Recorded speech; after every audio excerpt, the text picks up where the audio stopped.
Our basic gig is playing music for restaurants and lounges. Sometimes it's background music, sometimes it's more of a showcase. The instrumentation is upright bass, acoustic guitar, and 2 vocal mics. Both the upright bass and the acoustic guitar have preamp systems that boost the signal and give some basic EQ before it even gets into the board. Because we're not using guitar amps or bass amps, this does really make a big difference as far as getting the right sound out of a PA. For our situation, it's worth using the larger 15-inch speaker because it really gets the full response of the acoustic instruments and vocals that we use. Speaker location can be a trick depending upon the room. What we try and do is definitely use 2 speakers because that does help with the spread. Also, using stands to get it off the floor is crucial, absolutely crucial. You also need to be careful of mic placement as relative to speakers as to not produce feedback. If you can't hear yourself from mains, then you may need to add some monitor speakers as well. As far as running your own sound, it can provide some unique challenges, including, setting the volumes out in the audience when you're on stage. Some ideas that we'll use are to use a CD player to get an overall volume setting, as well as to have my partner go out and listen to the various instruments played one at a time and make sure everything is going to come through just fine. Once we get the relative volumes set, we're able to use the master volume in order to change the volume as the performance would go on. It's very difficult to set sound in an empty room because as soon as you get some people in there, it drastically changes. Now you add people eating and drinking, the sky's the limit as far as what may happen, so having headroom on the top certainly makes a big difference as the night and energy level adjusts. One of the other issues of doing your own sound is having accessibility to the board. It's really important to be able to adjust settings on the fly, and the color coding of the knobs and the intuitive design really makes that easy. Most times we'll use the mains as our own monitors simply because we're placed close enough to them we can hear just fine. However, if the room or certainly playing outside necessitates a larger speaker spread, we'll bring in monitors and have separate volumes for that. Since the 2 of us play together regularly, we know our relative volumes and have those preset within the PA. The only real adjustment then at gig time is generally the master volume and the occasional EQ adjustment.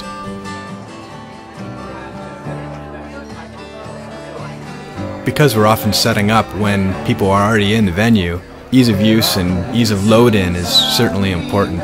Not having to run a bunch of spaghetti certainly makes the job quicker and easier.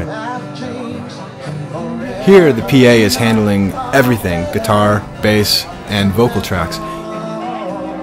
I've often played a wedding gig where we'll use this same PA head in 3 different locations, from a ceremony where we're piping in music to dinner where we're playing in the setting you see here, to full band where we do dancing as the night goes on, using the same head in different settings.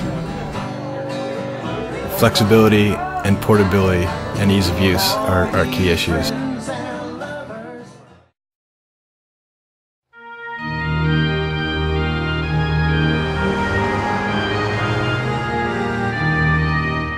In our situation, we have what's called a blended worship style, where we have traditional and contemporary both. So we'll have a band with drums and bass and guitars and keyboards on the one hand, and then we'll go and we'll have a hymn on the electronic organ. And you go back and forth between those 2, and you're sharing the spotlight with the spoken word. There's going to be a sermon, there's going to be liturgy, there's going to be other things, and you're also sharing it visually that way. So you've got, in many ways, the spoken word is going to be primary and the music secondary. So the room really changes when it fills up with people in their Sunday best, and they soak up a lot of sound. It's very advantageous to have as much of the wiring built in. When I got here, there was already a 24-channel snake built into the building, but that had been added, maybe about 8 years ago, with floor boxes where things are accessible so you don't have a lot of cabling on the floor. In terms of our mixing position, there was an old chapel up there, and they decided that that would be a great place to put the mixing board, so they chopped a hole in the wall and put the mixing board up there. The problem is that you're essentially in another room, and in order to really hear what the mix sounds like, you have to either stick your head out into that room or come down a flight of stairs and walk into the, to the back of the room, which I encourage our sound people to do. We have a group of volunteers that will do it. So you're dealing with different people at different times, and sometimes they're early and sometimes they're not. And sometimes as you deal with volunteers, you also have to do training, keeping them abreast of what's going on, so that that they're going to react to situations, that you're going to get a good mix, and they're not just going to sit there and say, "Oh, because I'm sitting at the soundboard, I'm the sound man." You actually have to give them permission to make adjustments and listen and fix things, because otherwise they'll just say, "Oh, I think it's okay." What we have is our 24-channel board, and we've got it set up where we've got singers and instrumentalists, and then our primary speaker mics. We put the pastor on one channel, and then the pass-around hand mic on another channel. We also have a digital EQ that we have because we wanted to kind of contour the room to that. One of the challenges that we deal with is that we're about 20 feet away from a 4-lane highway, and there's a tremendous amount of background noise, and so we had to really boost our signal to overcome that. But that's another challenge here. It's an old building. It leaks noise considerably. It's been a good addition to have the handheld mic.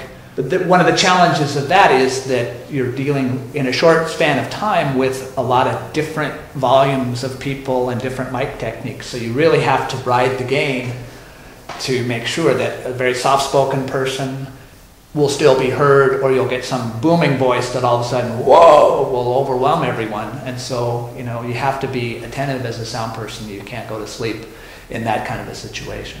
For the music sections, we try to set it during the sound check and only make minor modifications. We have the pastor on a wireless lapel mic, and then we have one other handheld mic.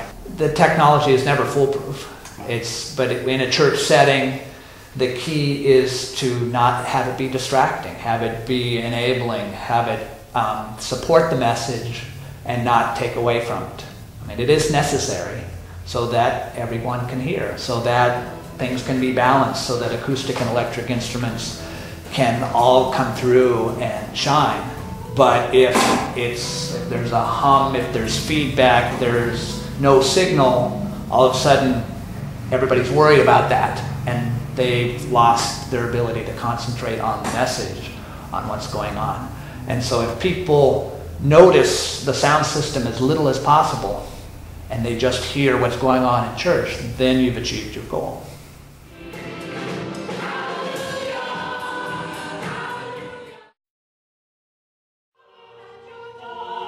Whether you grew up singing in church or playing in local clubs or restaurants, it's natural to harbour some dreams of ending up here, on a large concert stage with thousands of adoring fans.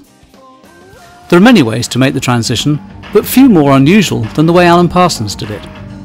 Alan went from studio engineer in the 1960s to multi-platinum recording artist in the 70s and 80s, but, strangely enough, he never performed live.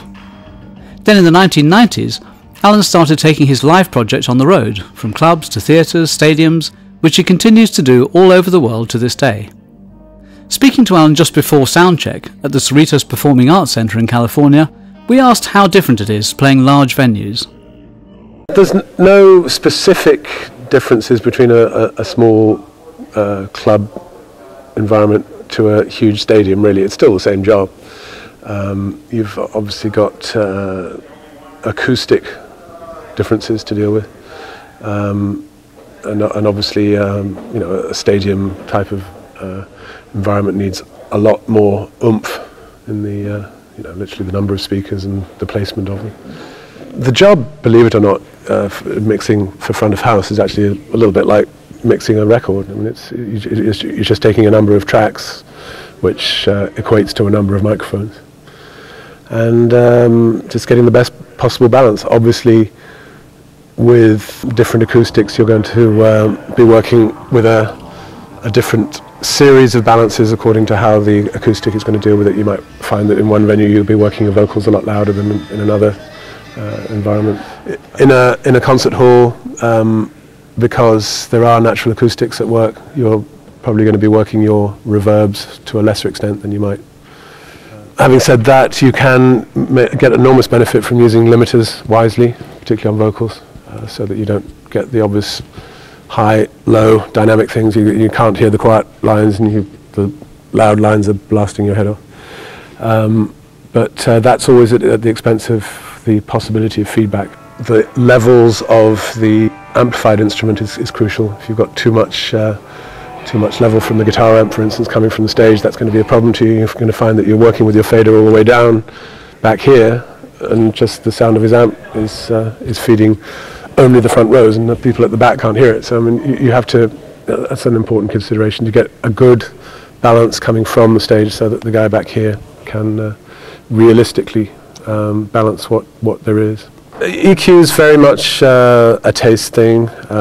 It's also a fashion thing. I mean, one thing that's happened to live sound in the last few years is that subwoofers have come into their own, and people are expecting a big thumping, larger than life kick drum sound, which personally I don't like particularly, and I kind of steer the crews behind our show against that general philosophy. You know, just because you can get a larger than life bass sound doesn't mean to say you have to. Alan not only began his career working in studios, engineering sessions for people like the Beatles and Pink Floyd, he also produced and mixed a string of hit albums. We asked what challenges or tricks there are to bringing high-quality studio performances to life on stage. It's a slightly unusual situation for a guy who has done this job to be actually on stage playing. You know, so the sound that the public hears is only going to be as good as the sound coming from the stage. So I mean, if you've got a good band with their own good sounds and good microphones, your job is obviously made that much easier. Experience is everything. I mean, knowing the material, very important. Garbage out of the stage will mean garbage out to the audience, and that's just the way it is. So if it's sounding good on stage, you can be pretty sure that if you've got a good front of house guy at the helm, it's going to sound pretty good. It's all down to working as a team, making sure that everybody knows what job they have to do, who's going to play a solo when, who's got the lead vocal, who's got an important harmony part, who's, you know, it's all the same thing as a studio recording would be, except you only get one chance at it. That's the big difference.